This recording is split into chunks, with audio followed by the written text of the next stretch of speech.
नमस्कार, मैं हूं आपके साथ ज्योति निषाद और आप देख रहे हैं इंडिया वॉइस। और वक्त हो चला है रिपोर्टर्स लाइव का, जहां हम बात करेंगे अजीबोगरीब बयान पर। क्यों शर्मसार हुए नीतीश? दिल्ली प्रदूषण के चलते केजरीवाल सरकार ने क्या ऐलान किया है घोषित? एलविश यादव को नोएडा पुलिस ने किस चीज का भेजा नोटिस? यूपी में मंत्रिमंडल विस्तार की चर्चा क्यों हो रही है तेज? और भी बहुत है कुछ खास। तो चलिए शुरू करते हैं रिपोर्टर लाइव का, जहां ग्राउंड जीरो से हमारे तमाम सहयोगी देंगे पल पल की खबर। मगर सबसे पहले बात करते हैं बिहार विधानसभा सत्र में सीएम नीतीश के बयान पर मचा घमासान। इस खबर पर ज्यादा जानकारी दे रही हैं हमारी संवाददाता स्वीटी दीक्षित। अपने बयानों को लेकर हमेशा से सुर्खियों में बने रहने वाले नीतीश कुमार में एक बार फिर से सुर्खियों में आ चुके हैं और इसका परिणाम ये देखने को मिल रहा है। न सिर्फ बिहार बल्कि दिल्ली में भी लगातार प्रदर्शन हो रहे हैं उनके बयानों को लेकर और आलोचना हो रही है। महिलाओं के अंदर सबसे ज्यादा गुस्सा भरा हुआ है और जिस तरीके से उन्होंने बयान दिया है हर कोई उसकी आलोचना कर रहा है।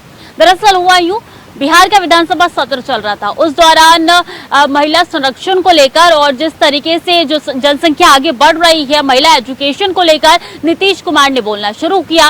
नीतीश कुमार बोलते बोलते इतनी वल्गर बातें कर गई कि हर कोई स्तब्ध रह गया।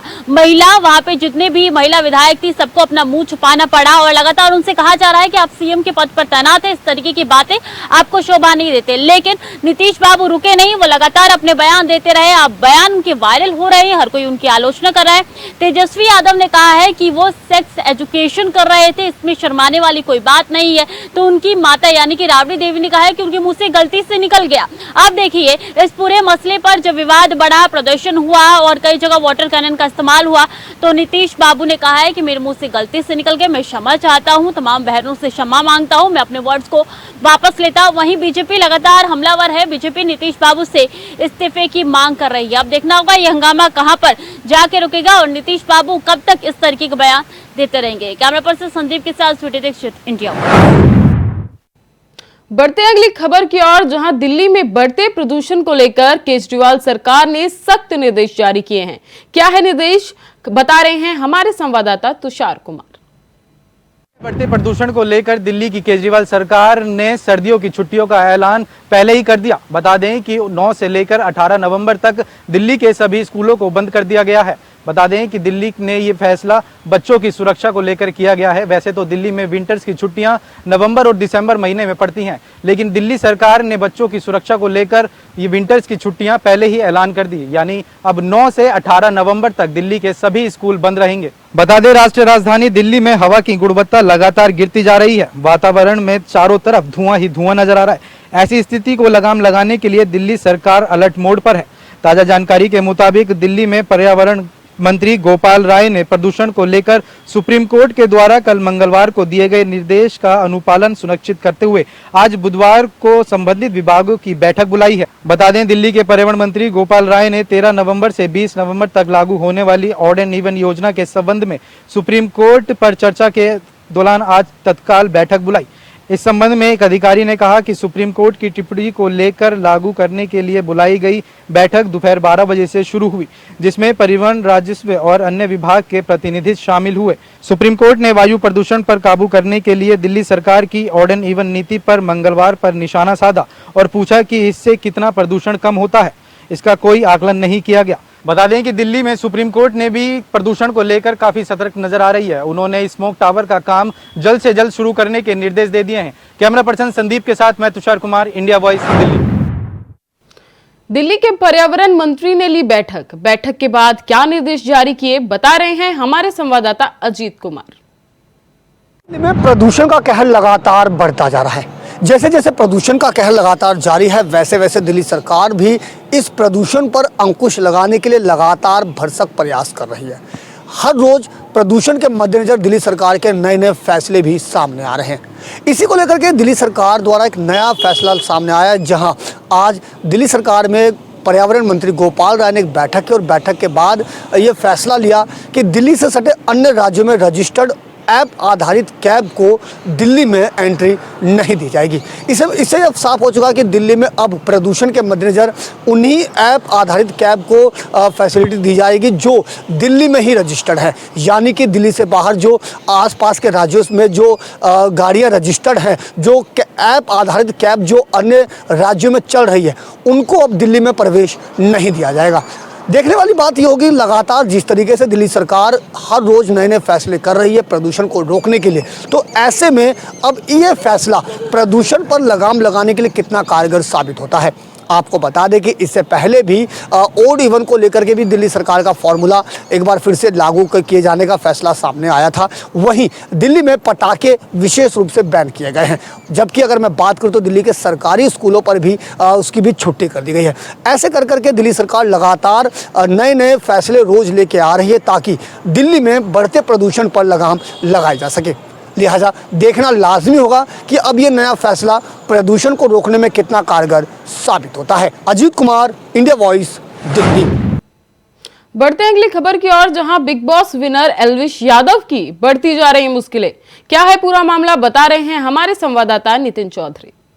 फेमस यूट्यूबर और बिग बॉस के विजेता एल्विश यादव की मुश्किलें बढ़ती हुई नजर आ रही हैं। जिस तरीके से उनके ऊपर रेप पार्टी में आरोप लगाया गया था, सांपों का जहर को लेकर उन पर आरोप लगाया गया था, लेकिन उसके बाद जैसे ही नोएडा पुलिस को इस मामले का पता चला तो नोएडा पुलिस ने अपने स्टिंग ऑपरेशन में इस मामले का साफ तौर पे पर्दाफाश किया। लेकिन लगातार जिस तरीके से नोएडा पुलिस लगातार एल्विश यादव को बुलाने का कार्य कर रही थी, उनको नोटिस भेजा जा रहा था, लेकिन एल्विश यादव देर रात नोएडा के थाना सेक्टर 20 पहुंचे। उन्होंने डीसीपी और एसीपी से मुलाकात की। जिस तरीके से लगातार मीडिया के सामने बचते हुए नजर आ रहे थे एल्विश यादव, लगातार इस मामले को उठाया जा रहा था। लेकिन बताया जाए कि जिस तरीके से राहुल और एल्विश यादव के सामने भी बैठा के बातचीत कराई जा सकती है, लेकिन उसके बाद जो है 5 आरोपियों को पहले ही नोएडा पुलिस ने जेल में भेज दिया। लेकिन बता दें कि उनके पास से 5 कोबरा और 4 सांपे मिले थे, लेकिन उसके बाद में जब मैं उनको मेडिकल के लिए भेजा गया 9 सांपों को, लेकिन उसमें से 5 सांपों को जो कोबरा सांप थे उनके जो है उनके ऊपर बताया गया कि उनका जो विष है वो निकाला गया था। लेकिन लगातार उसको लेकर मेनका गांधी ने सवाल खड़े किए थे एल्विश यादव के ऊपर, लेकिन उसके बाद एल्विश यादव की मुश्किलें कहीं ना कहीं कम होने का नाम नहीं ले रही। लेकिन उसके बाद भी जैसे पता चला कि 7 साल की सजा है, तो उसके ऊपर भी लगातार एल्विश यादव ने अपना बयान दिया कि एल्विश यादव ने साफ तौर पर कहा कि मुझे फंसाने का कार्य किया जा रहा है, मेरे ऊपर ये आरोप जो है झूठे आरोप है। लेकिन एल्विश यादव जब नोएडा पहुंचा तो नोएडा पुलिस ने उनसे जो है बैठ के पूछताछ की, लेकिन उसके बाद जो है संचालक थे राहुल और एल्विश यादव के आमने सामने बैठाकर भी बातचीत कर सकती है। कैमरामैन संदीप के साथ मैं नितिन चौधरी, इंडिया वॉइस, नोएडा।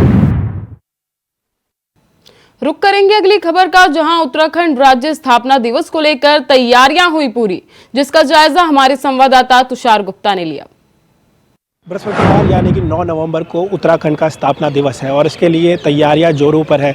23 साल का उत्तराखंड होने जा रहा है और ऐसे मौके पर देश की जो राष्ट्रपति हैं द्रौपदी मुर्मू वो यहाँ पर पधारेगी। मैं अभी देहरादून के पुलिस लाइन पर हूँ और यहाँ पर आप देख सकते हैं जो तैयारियां हैं वो जोरों शोरों से चल रही है। मुख्यमंत्री पुष्कर सिंह धामी भी उनके साथ शामिल होंगे। करीब 9 बजे से कार्यक्रम शुरू होगा। ये माना जा रहा है जो राष्ट्रपति द्रौपदी मुर्मू है वो राजभवन से सड़क मार्ग से होती हुई पुलिस लाइन पहुंचेगी और करीब ये 4 किलोमीटर का जो सफ़र रहेगा, बीच बीच में कहीं उत्तराखंड की जो लोक संस्कृति है वो झलकाने की कोशिश की जाएगी। और साथ साथ आप देख सकते हैं कि किस तरह से जो ट्रैक का निर्माण किया जा रहा है, साथ साथ जो संस्कृति है उत्तराखंड की वो झलकाने की कोशिश की जाएगी। जो हमारे मुख्य अतिथि के रूप में जो लेफ्टिनेंट गुरमीत सिंह भी इसमें शामिल होंगे। साथ साथ जो देश की राष्ट्रपति है द्रौपदी मुर्मू वो इसमें मुख्य अतिथि के रूप में होगी और आकर्षण का पूरा केंद्र बनेगी, क्योंकि ऐसा पहली बार हो रहा है कि किसी राज्य के स्थापना दिवस में खुद देश की राष्ट्रपति जा रही हो। और उत्तराखंड वासियों के लिए भी कहा जा सकता है ये ऐतिहासिक दिन रहेगा कि खुद जो देश की राष्ट्रपति स्थापना दिवस पर पहुंचेगी। आप देख सकते हैं तमाम तैयारियां यहाँ पर चल रही हैं। झांकियां यहाँ पर लगाई जाएगी, झांकियों का निर्माण किया जा रहा है जिसमें चारों धामों के कहा जा सकता है कि झलकाने की कोशिश की जाएगी। साथ साथ बात की जाए परेड की तो मुख्य परेड यहाँ पर आयोजित होगी, सांस्कृतिक कार्यक्रम किए जाएंगे। साथ साथ आप देख सकते हैं जो निर्माण यहाँ पर किया गया है। यहाँ पर सिटिंग अरेंजमेंट्स की जाएगी और साथ साथ पुलिस ने भी तमाम तरह की तैयारियाँ यहाँ पर कर ली है। कल की बात की जाए 9 नवंबर की, तो काफ़ी मुख्य रहेगा। आप देख सकते हैं सामने की तरफ पूरा निर्माण किया जा रहा है, काफ़ी कार्यक्रम होने हैं। साथ साथ जो उत्तराखंड की पुलिस की विशेषताएं हैं वो भी दिखाई जाएगी। गढ़वाली राइफल्स हैं वो भी अपना हुनर यहाँ पर दिखाते हुए नजर आएगी।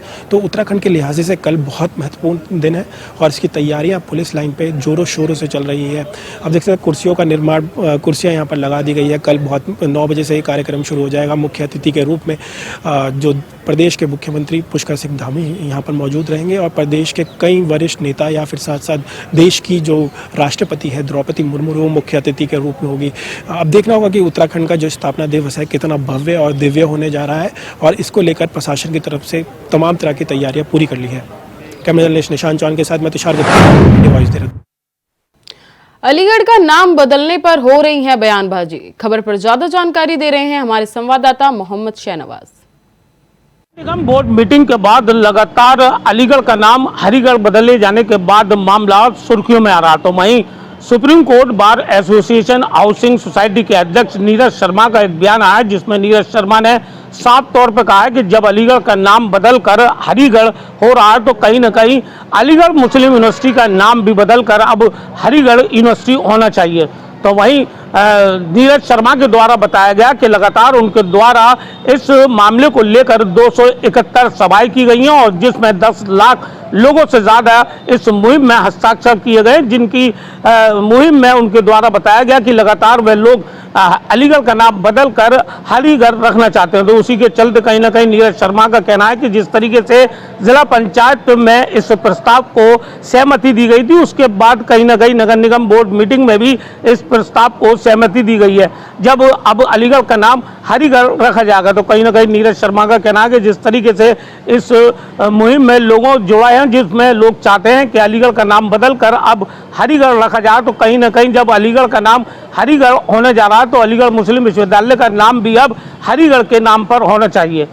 अलीगढ़ से मोहम्मद शाहनवाज, इंडिया वॉइस।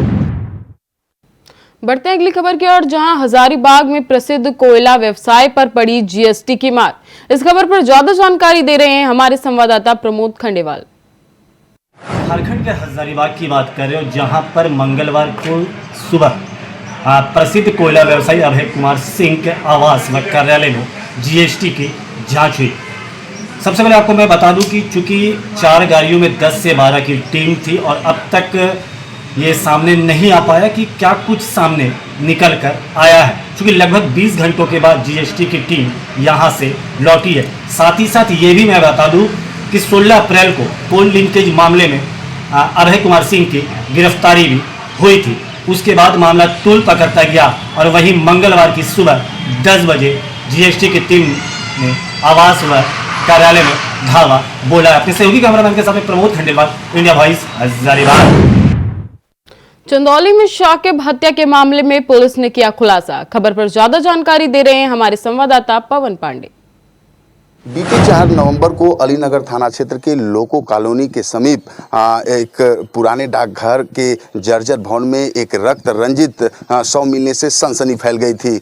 वहीं सूचना पर पुलिस के आला अधिकारी सहित अन्य पुलिसकर्मी मौके पर पहुंचकर जांच पड़ताल में जुट गए थे। वहीं आपको बता दें कि शव को कब्जे में लेकर के पोस्टमार्टम के लिए भेज दिया था। आपको बता दें कि मृतक के शरीर पर कई जगह चोट के निशान भी पाए गए। वहीं इस घटना को लेकर के एसपी डॉक्टर अनिल कुमार ने 4 सदस्यीय टीम का गठन कर शीघ्र ही इस मामले का खुलासा कराने के लिए टीमों को निर्देश दिया था। आपको बता दें कि इस मामले को लेकर के समाजवादी पार्टी का प्रतिनिधिमंडल आज समाजवादी पार्टी के विधायक प्रभु नारायण सिंह यादव के नेतृत्व में एसपी डॉक्टर अनिल कुमार से मुलाकात कर शीघ्र ही इस मामले का खुलासा कराने की मांग की। वहीं इस मामले को लेकर के एसपी ने आश्वासन दिया कि शीघ्र ही इस मामले का खुलासा किया जाएगा। वहीं समाजवादी प्रतिनिधिमंडल ने बताया कि हम पूरी तरीके से पीड़ित परिवार के साथ हैं।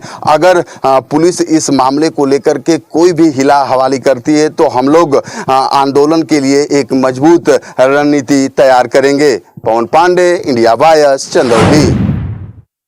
करेंगे करेंगे अगली खबर का, जहां बलिया से एक वीडियो सोशल मीडिया पर वायरल हो रहा है। क्या है पूरा मामला, बता रहे हैं हमारे संवाददाता करुणेश पांडे। बलिया से वीडियो सोशल मीडिया पर तेजी से वायरल हो रही है। मैं आपको बता दूं कि बलिया से एक बाढ़ी थाना क्षेत्र अंतर्गत ग्राम करौनी का वीडियो मारपीट का जो है तेजी से सोशल मीडिया पर वायरल हो रहा है। मैं आपको बता दूं कि यह जो है दो पक्षों में जमीनी विवाद को लेकर के और ये आपस में दोनों पक्ष में झगड़ा होने के बाद मारपीट हो गई, जहां पे लाठी डंडे ईंट पत्थर सब कुछ चलते हुए नजर आ रहा है। वहीं पर बलिया पुलिस अधीक्षक का कहना है कि यह भूमि विवाद था, जमीन का जहां विवाद था दो पक्षों में, और दोनों पक्षों में झगड़ा हुआ। झगड़ा होने के बाद वो दोनों पक्षों में लाठी डंडे और ईंट पत्थर भी चले, यहाँ तक कि एक पक्ष ने दूसरे पक्ष को एक भाला से भी चोट पहुंची है, जिसको वाराणसी के लिए इलाज के लिए भेजा गया है, लेकिन वह ठीक है, खतरे से बाहर है। और यहाँ पे दोनों पक्षों को अगर देखा जाए तो दोनों पक्षों की तरफ से तहरीर मिली हुई है और उस तहरीर पे मुकदमा दर्ज किया गया है। कुछ लोगों को गिरफ्तार भी किया गया है और जिस हिसाब से चोटें आई हैं उसी हिसाब से मुकदमा भी दर्ज किया गया है, और दर्ज करके और आगे जो भी अभी उसमें अभियुक्त बाकी हैं उनको पकड़ने के लिए पुलिस दबिश दे रही है। करुणेश पांडे, इंडिया वॉइस के बलिया। गाजियाबाद के कॉलेज के फेस्ट में हुआ हंगामा, क्या है वजह, खबर पर ज्यादा जानकारी दे रहे हैं हमारे संवाददाता नदीम शाहीन।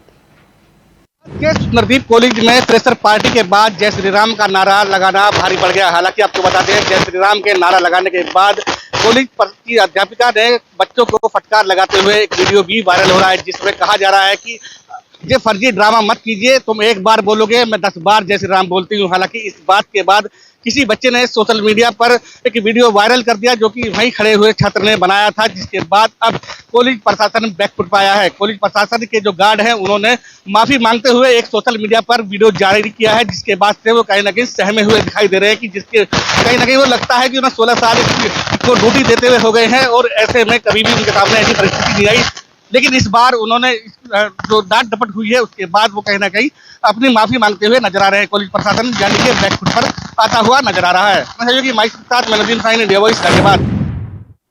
बढ़ते हैं अगली खबर की ओर, जहां उत्तराखंड के बाजारों में रौनक फिर लौट आई है। क्या है वजह, बता रहे हैं हमारे संवाददाता अभय कैंतुरा।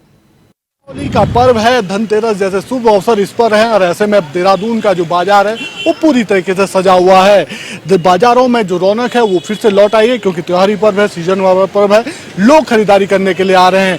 बाजारों में भीड़ भी उमड़ रही है और उम्मीद यह है कि जो नुकसान कोविड काल के दौरान व्यापारियों को हुआ था वो इन त्योहारी सीजनों में पूरा होता हुआ नजर आएगा। ये कह सकते हैं कि खरीदारों के लिए, उपभोक्ताओं के लिए बहुत सारी चीज़ें इस बार बाजारों में नई यहाँ पर रखी गई है, जिसकी वो खरीदारी यहाँ पर कर सकते हैं। अपना जो पर्व है, अपने जो त्यौहार है, उसकी खुशियाँ दुगुनी कर सकते हैं। बाजार सजने वाला है, बाजार सजा हुआ है, बहुत सारी चीज़ें नई भी रखी गई है और उम्मीद है कि जो नुकसान हुआ था उसकी भरपाई होगी। पिछले बार की तुलना में इस बार का जो व्यापार होगा ये त्योहार सीजन में वो ज़्यादा होगा, और अगर एक अनुमान के हिसाब से गए तो करोड़ों का व्यापार होता है।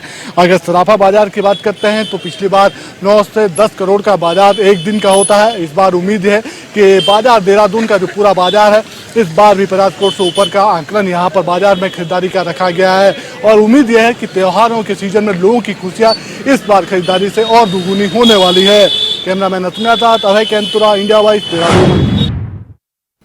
फिलहाल रिपोर्टर्स लाइव में बस इतना ही। तमाम खबरों के लिए देखते रहें इंडिया वॉइस। तब तक के लिए नमस्कार।